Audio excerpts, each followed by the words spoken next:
Olá, sejam bem-vindos ao canal Genealogia para Iniciantes. Para quem não me conhece, para quem está caindo aqui de paraquedas agora, eu sou Rani Macedo, historiador e genealogista. E eu estou aqui para te ajudar, para ajudar você a montar a sua árvore genealógica, a encontrar os seus ancestrais e principalmente o seu processo de cidadania portuguesa pela via sefardita. Se você não sabe o que é isso, saiba que Portugal abriu as portas para aqueles que comprovarem que descendem de judeus perseguidos pela Inquisição.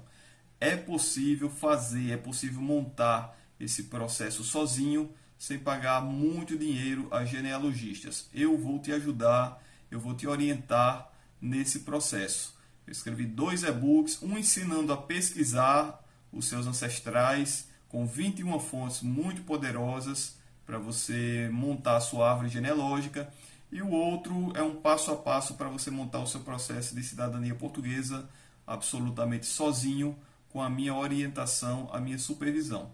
Os links estão aqui abaixo do vídeo. Gente, eu vou trazer para vocês hoje diferenças cruciais entre duas fontes extremamente importantes para a genealogia, que são os documentos católicos, os registros católicos e os registros civis, os registros dos cartórios presentes dentro do site do Family Search. Então, eu vou ensiná-los a manusear esses documentos, a como extrair informações deles e alertá-los também para algumas armadilhas que esses documentos podem conter. Então, é muito importante que você fique até o final desse vídeo e assista-o com muito cuidado e muita atenção. Vamos para a tela do computador. Vamos lá, gente. Aqui na tela do computador eu vou mostrar para vocês aí algumas diferenças entre os documentos da igreja e os documentos civis dos cartórios presentes no Family Search. E eu vou também mostrar para vocês como fugir de algumas cascas de bananas que esses documentos podem apresentar. Então aqui, tela inicial do Family Search, eu vou fazer o passo a passo de como nós acessamos essas fontes, porque tem muita gente novata aqui, muita gente que não conhece bem o Family Search. Então vamos lá.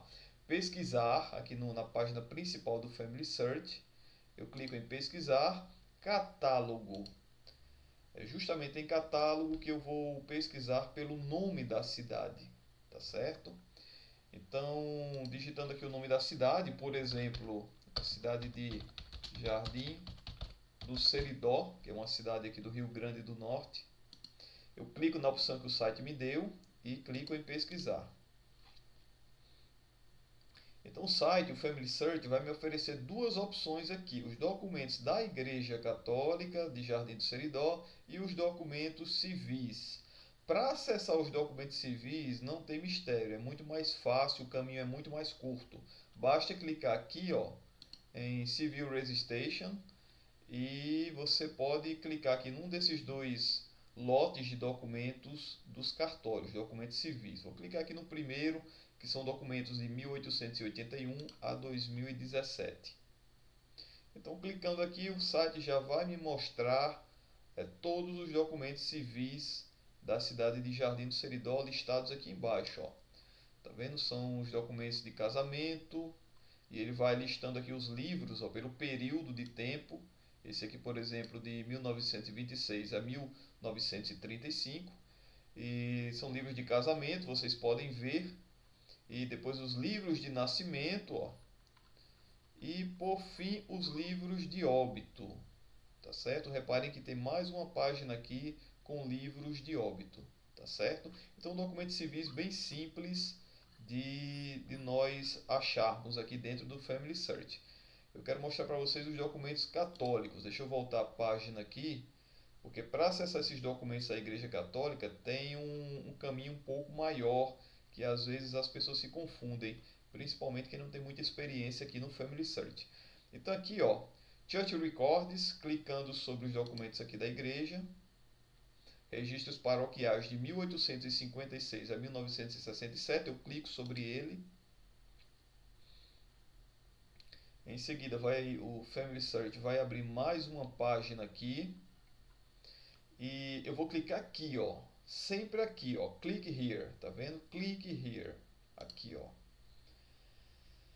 Clicando aqui, mais uma página, o Family Search vai me mostrar, vai me dizer que essa cidade, Jardim do Seridó, tem 54.182 imagens digitalizadas. Eu vou clicar sempre sobre esse número aqui, ó, no canto esquerdo. Clicando sobre ele, próxima página. O Family Search vai me dar o nome da cidade, Jardim do Seridó, e algumas cidades circunvizinhas, algumas cidades aqui próximas a Jardim do Seridó. Tá certo? O meu ancestral de repente não está lá em Jardim do Seridó, mas pode estar em uma cidade vizinha. Olha aqui, ele me dá os nomes de 9 cidades próximas a Jardim do Seridó.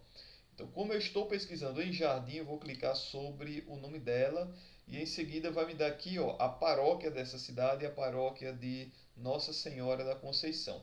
Se for uma cidade que tem mais de uma paróquia, então os nomes dessas paróquias vão estar aqui. Como essa cidade só tem uma paróquia, eu vou clicar sobre ela para pesquisar nos livros dessa paróquia. E aqui nós temos livros de batismo, organizados pelos anos, pelos períodos, ó. Os livros de matrimônios, tá vendo aqui, ó, e os livros de óbito da cidade de Jardim do Seridó. Eu vou entrar num desses livros aqui para mostrar um detalhe aqui para vocês. Livro de óbito de 1857 a 1913. Jardim do Seridó. Eu vou colocar aqui na página 57. Ó, posso digitar o número aqui 57 em imagens, ó, e dar um Enter no computador. E ao fazer isso, o Family Search já me leva para essa página do livro aqui. Perceba esse documento da Igreja Católica, são registros de óbito, percebam como ele está clarinho. Eu vou aumentar o zoom dele aqui para vocês terem uma ideia melhor. Ó, muito clarinho. Ó. As pessoas logo desestimulam, as pessoas logo acham que esse documento aqui vai dar muito trabalho para ler e passam esse documento. Isso acontece muito, principalmente com os mais inexperientes. Acham que é impossível de ler esse documento. Mas na verdade você pode tratar esse documento, você pode melhorar essa imagem. O Family Search nos oferece essa ferramenta, clicando aqui do lado direito, ou no canto superior direito, temos ferramentas, ajuste de imagem, e um macete que eu faço aqui, que eu utilizo nessas imagens muito clarinhas, é diminuir o brilho da imagem. Diminuir o brilho, perceba que ela ficou um pouco mais escura. E agora eu vou aumentar o contraste. Vejam só como a imagem vai ficando muito mais legível. Ó. Aquela letra clarinha, vou clicar em aplicar. Aquela letra clarinha, ó, fica muito mais legível dessa maneira. E aqui você pode aumentar o zoom ou diminuir o zoom. No caso ele já está no zoom máximo. Tá vendo? Gente, vocês podem usar uma lupa aqui. Eu sempre carrego comigo uma lupa perto do computador. Ó. Tem sempre uma lupinha aqui. Bem interessante, é uma ferramenta indispensável para quem faz genealogia, para quem pesquisa. Então tratem de comprar uma lupa, por favor. Outro artifício que eu faço aqui para melhorar esse documento, seja ele muito clarinho, seja ele borrado, é baixar o documento. Eu clico aqui, ó, em baixar, tá vendo? E quando esse documento é baixado, vou abri-lo aqui, quando ele é baixado, fica bem melhor também de você manipulá-lo. Primeiro, porque você pode aumentar o zoom do documento. Eu vou mostrar para vocês aqui, ó. O zoom do documento baixado é bem maior do que o zoom do documento lá no Family Search. Eu vou aumentar o zoom aqui, ó. Tá vendo? Como eu tenho as palavras aqui, ó, bem mais detalhadas. Eu posso diminuir o zoom e eu posso também manipular esse documento, ó. Editar e criar. Eu posso clicar aqui, editar o documento. E eu posso também mexer com as cores, com a luminosidade do documento.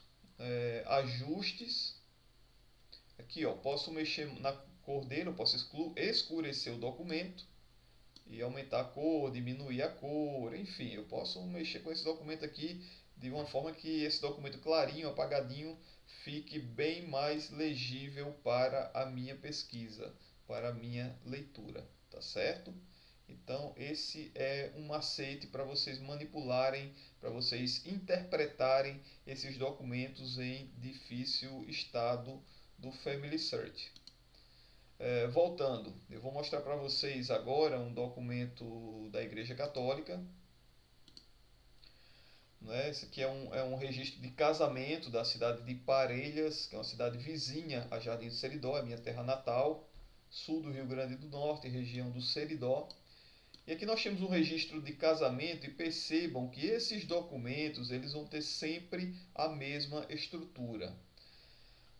Vejam só, aqui no canto nós temos no canto esquerdo os nomes dos noivos, né? Aqui o Severino casando com a Ana e sempre o nome dos noivos, olha aqui ó, no canto esquerdo, tá vendo? E percebam que o documento tem sempre a mesma estrutura dentro do livro. Esse aqui, por exemplo, ele começa com a data, né? Sempre começa com a data dentro desse livro, e em seguida ele cita as testemunhas, ó. Primeira data, depois cita as testemunhas. Prestem muita atenção nessas testemunhas dos casamentos católicos. Geralmente, não é uma regra, mas geralmente elas são um irmão do noivo e um irmão da noiva. Certo? A maioria das testemunhas que eu percebo são irmãos dos noivos. Também podem ser primos, podem ser avós. As crianças que são batizadas, as testemunhas, geralmente são tios da criança ou avós. Então era um costume da igreja antigamente. E essas testemunhas, esses parentes colaterais, são extremamente importantes para que você consiga informações sobre o seu ancestral. Se você não está conseguindo informação sobre o seu ancestral, de repente você pode conseguir informações sobre aquele irmão ou aquele avô que está no documento e com isso descobrir quem são os pais, descobrir mais informações sobre esse ancestral. Então a dica é: estudem os colaterais, esses personagens que aparecem dentro desses documentos. Então, gente, data, padrinhos, em seguida ele já revela aqui quem são os noivos. Ele já dá o nome dos noivos aqui, ó. O Severino Gonçalves da Silva e a Severina, que eu falei que era Ana, mas é Severina Maria da Conceição, certo? Solteira. Solteiros, na verdade. Ele fala que os noivos são solteiros. Então, filhos legítimos, ele, de Domingos e da falecida Josefa Gonçalves da Silva. Uma informação importante, ó. Nesse ano aqui, a mãe da noiva já era falecida. Então, se você já tem a mãe da noiva lá no site do Family Search, você já pode colocar essa informação. Falecida antes de tanto, da data tal, tá certo? Em seguida, ele dá os pais da noiva, ok? E dá mais informações importantes aqui, ó. A idade deles, né? No caso, ela tinha 20 anos de idade. Percebam, 20 anos. A grande maioria das pessoas naquela época, no século XIX, começo do século XX, casavam nessa faixa etária, entre 15 e 22 anos de idade. A menina que casava aí com 25 já era considerada até velha para o casamento. Então a média mesmo é 20 anos de idade, tá certo? Tanto do noivo quanto da noiva. Isso é muito importante. E fala que é natural de Pombal, diocese de Cajazeiras. Olha essa informação, gente. Ela não é natural de Parelhas, é natural de Pombal. E Pombal pertencia à diocese de Cajazeiras. Então, se você vai procurar um registro de nascimento dessa noiva que nasceu em Pombal, aonde você vai achar esse registro de batismo dela, vai ser justamente em Cajazeiras, na cidade de Cajazeira. Você vai ter que procurar nessas duas cidades, Pombal e Cajazeiras. Então é uma tecla que eu sempre bato nela. Veja a qual cidade, aquela cidade que você está pesquisando, pertencia politicamente. Porque o documento do seu ancestral pode estar nessa cidade mais velha. Mais uma dica aqui sobre os documentos católicos. Eles têm sempre o mesmo começo, começam com essa data, não é? E sempre o mesmo final, o mesmo desfecho. Então, se por um acaso essa data aqui no começo estiver borrada, estiver com algum problema, você pode ir num documento anterior ou num documento posterior e ver qual é a data que tem lá.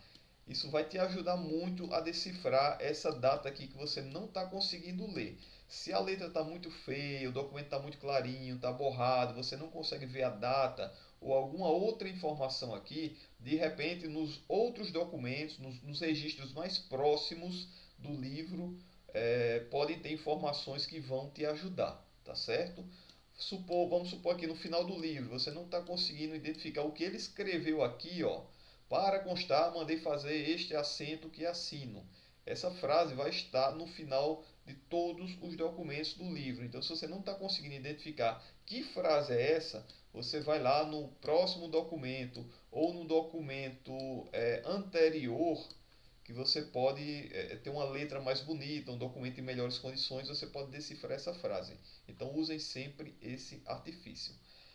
Gente, prestem atenção. Qual é a grande diferença entre documentos católicos e documentos civis? Existem algumas diferenças, mas, na minha opinião, as informações presentes nos documentos católicos são mais fidedignas, são mais confiáveis, porque a igreja era muito mais rigorosa com esses dados, com essas informações. Eu vou citar um exemplo claro aqui para vocês. Antes disso, outro detalhe aqui. O documento católico não vai ter tantas informações quanto o documento civil. Por exemplo, no registro de casamento aqui, você não vai encontrar, ou raramente vai encontrar no registro católico, os pais, os avós dos noivos, ao contrário do que acontece no registro civil. Tanto os batismos, aliás, os registros de nascimento civis, como os casamentos civis, você encontra os avós dos personagens. É uma informação valiosíssima que não acontece aqui na Igreja Católica. Embora, repito, os documentos da Igreja Católica sejam muito mais confiáveis. As informações são mais confiáveis, na minha opinião, tá bom? Eu vou mostrar um exemplo clássico disso num documento civil aqui, ó.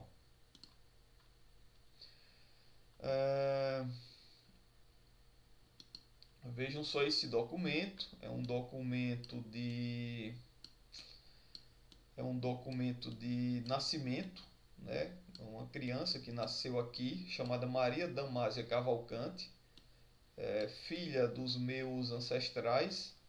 Ela é filha dos meus tetravós, filha dos meus tetravós. Tristemente, essa criancinha morreu com 1 mês de idade. É muito triste isso, mas acontece, era muito comum naquela época. Então aqui o documento fala que ela é filha legítima do declarante Joaquim Rodrigues dos Reis e Maria Damásia Cavalcante de Mendonça. Até aqui tudo ok, os nomes estão perfeitos.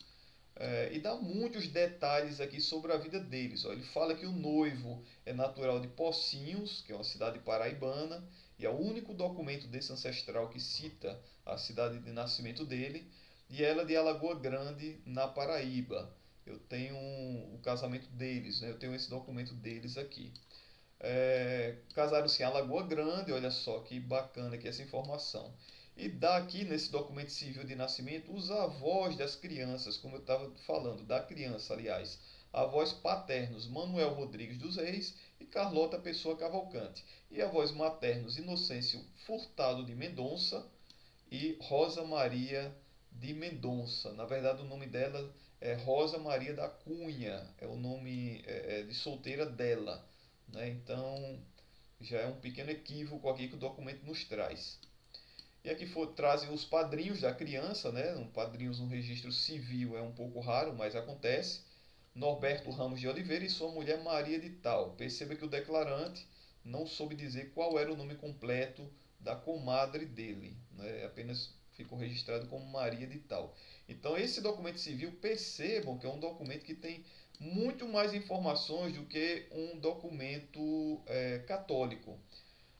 Percebo que tem até testemunhas aqui, ó, o tenente-coronel José Tomás de Aquino Pereira, a profissão da testemunha, né? E das testemunhas, no caso, moradores dessa cidade e tal. Então, o documento civil, ao contrário do católico, ele tende a trazer muito mais informações e informações mais detalhadas sobre os personagens. Entenderam? Mas os documentos civis podem trazer alguns equívocos, algumas cascas de banana que eu vou mostrar para vocês aqui, ó. Vou mostrar para vocês esse documento. É um documento de óbito, né, um registro de óbito, né, na cidade de Jardim do Seridó, perante as testemunhas, no lugar, tal. Faleceu, né, a mãe dele, de sobrenome Alexandrina Benigna de Arruda. Aqui faltou o sobrenome Câmara dela. Tem a idade dela aqui, você pode pesquisar essa idade, né? E casada com Manuel de Arruda Câmara. O Manuel de Arruda Câmara, na verdade, o Manuel de Arruda Câmara sobrinho, faltou o sobrinho aqui nesse documento. Para quem não sabe, o Manuel de Arruda Câmara é um dos maiores botânicos do Brasil. Isso foi uma figura muito, era um padre que se destacou muito na botânica, um cientista, um grande cientista brasileiro. E ele dá nome ao Parque Zoobotânico em João Pessoa, o Parque da Bica, né, que na verdade é o Parque Manuel de Arruda Câmara. Então, o Manuel de Arruda Câmara sobrinho é o meu pentavô. Deixou 15 filhos, vai dando algumas informações aqui sobre ela, né? Filha legítima de Manuel Rodrigues Cavalcante, esse nome está errado. Então, se você for pegar esse documento para buscar os pais dela, então você vai ter muita dificuldade, porque o nome foi escrito errado aqui. O nome dele é Manuel Rodrigues dos Reis, e não Cavalcante. E Carlota de Tal, ele não colocou o sobrenome da Carlota, que na verdade é Pessoa Cavalcante. Moradores dessa freguesia, residência, mais algumas informações. Morreu de hemorragia, não deixou testamento, cemitério de Parelhas e tal. Tem as testemunhas aqui. Então percebam, gente, esses documentos civis, o que é que acontecia? Quando alguém ia registrar uma morte dessa, de um parente, ou de um conhecido, ou de um primo, ou de um irmão, essa pessoa era bombardeada por várias perguntas. Várias perguntas. Quem eram os pais, quem eram os avós, quantos filhos tinha, quais as idades dos filhos, com quem eram casados, onde morava, onde nasceu, de quem morreu, enfim, era bombardeada com uma série de perguntas. Então, as pessoas não sabiam responder todas essas perguntas. Então, era comum você encontrar, é comum, na verdade, você encontrar documentos civis com informações muito distorcidas. Eu já peguei documentos desse aqui que absolutamente nenhuma informação batem. Isso quer dizer que os documentos civis não devem ser usados, não servem como fontes? Não, não é isso que eu estou dizendo. Eu estou dizendo apenas que você tem que questionar muito mais essa fonte do que a fonte católica. Tem que ter muito cuidado com ela. O ideal é que você confirme essas informações aqui no documento civil, num documento da Igreja Católica. Se eu tenho um documento civil dizendo que a pessoa morreu no dia tal, é interessante que eu vá naquela cidade, nos registros da igreja, para confirmar essas informações que estão aqui, tá bom? Eu confio muito mais nos documentos da Igreja Católica, tá certo? Não quer dizer que você não deve confiar nos civis. Você deve, mas com certas ressalvas. Você deve confirmar essas informações aqui em outras fontes, tá bom? Já encontrei documentos assim com tudo errado, tudo errado. Eu não sei se foi o declarante ou o escrevente, ele foi apenas chutando datas lá, chutando nomes, e enfim, ficou uma lambança incrível aqui. Então, muito cuidado com esses registros civis. Eu vejo aí muitas pessoas fixadas em certidões de inteiro teor, procurando os cartórios Brasil afora, pedindo essas certidões de inteiro teor dos cartórios para servir de base para o processo de cidadania portuguesa. E às vezes eu fico assim um pouco impressionado com isso. Por quê? Porque esses documentos que você vai gastar dinheiro, vai gastar um tempão para o cartório te enviar, em vez de você procurá-lo no Family Search primeiramente, você vai pedir diretamente ao cartório. As pessoas nem procuram no Family Search, já vão direto ao cartório em busca desses documentos. Então às vezes o documento está aqui, ó, lindo, maravilhoso, dentro do Family Search, ao seu dispor, sem perder tempo, gratuitamente, e as pessoas vão perder tempo nos cartórios. Eu não estou dizendo que você não procure, não use os cartórios como fonte, use, mas antes de ir no cartório, vai no Family Search, vê se você não consegue encontrar esse documento lá. A CIL, a Comunidade Israelita de Lisboa, para o processo de cidadania portuguesa, ela adora os documentos da Igreja Católica, gente. Eu já montei processos inteiros usando documentos da Igreja Católica presentes no Family Search, documentos manuscritos lá. É uma fonte primária riquíssima e muito confiável. Então a CIO adora esse tipo de fonte. O meu pai, o meu avô, no meu relatório eu não usei documentos deles, assim, eu usei documentos presentes no Family Search, documentos de dentro do site do Family Search. Então são fontes muito ricas, são fontes confiáveis, principalmente os católicos, que você pode usar no seu processo, tá certo? Então essas são algumas peculiaridades desses documentos civis e religiosos presentes no Family Search. Se você ficou até aqui, se você gostou desse vídeo, deixa seu like, sua dúvida, seu comentário. Todos os dias eu entro, eu leio os comentários, eu respondo.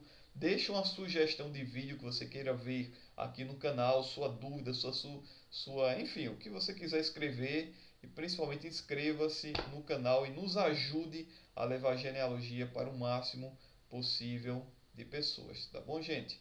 E se você quiser pesquisar sozinho, eu te ajudo.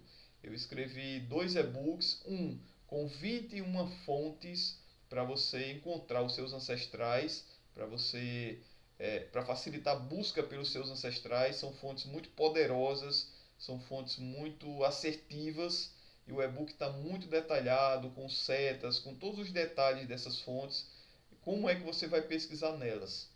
E também o Guia Prático para a Cidadania Portuguesa pela Via Sefardita. Se você não quer pagar 10, 20, 30 mil reais para um genealogista para fazer o seu trabalho, a sua pesquisa, o seu processo de cidadania portuguesa, eu te ajudo, eu te oriento, eu te presto assistência nos meus e-books. Os links estão aqui embaixo do vídeo. É possível fazer sozinho, eu garanto a vocês. Vocês vão conseguir. Tá bom? Um forte abraço, até o próximo vídeo.